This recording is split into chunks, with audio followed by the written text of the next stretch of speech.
La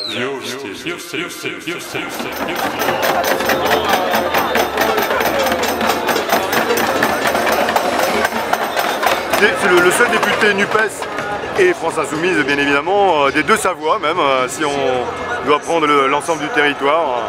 La France s'est construite avec l'expression de la volonté populaire.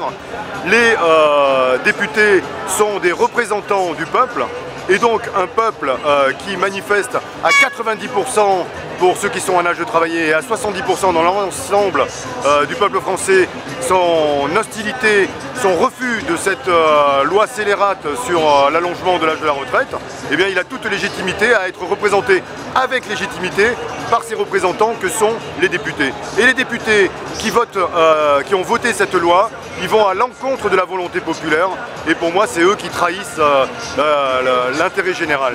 C'est un passage en force du début à la fin. Ouais. Cette histoire, c'est le caprice d'un président que moi j'appelle forcené de la République. C'est un forcené, c'est-à-dire qu'il n'entend aucune raison, il n'écoute pas les autres.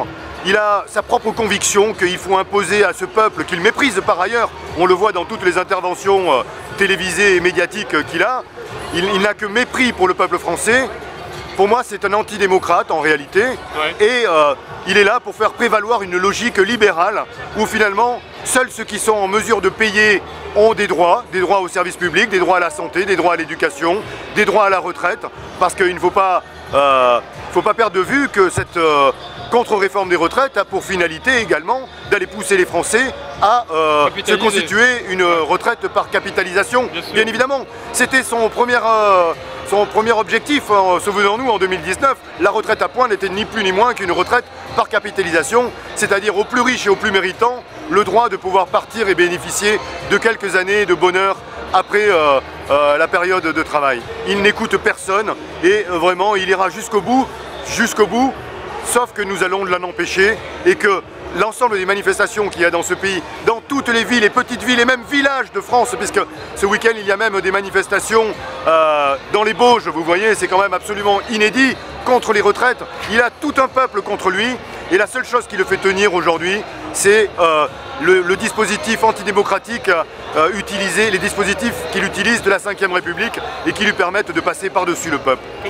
Moi je pense qu'il va perdre parce que nous allons continuer cette mobilisation jusqu'au retrait. Et si M. Macron a bon souvenir, il se rappellera que les manifestations des Gilets jaunes avaient duré des dizaines et des dizaines de semaines, tous les samedis. Eh bien nous continuerons ce combat, nous continuerons ces mobilisations, les grèves, les blocages, jusqu'au retrait de cette loi. Jean-François Colonne, député de la Savoie, merci. Je vous en prie.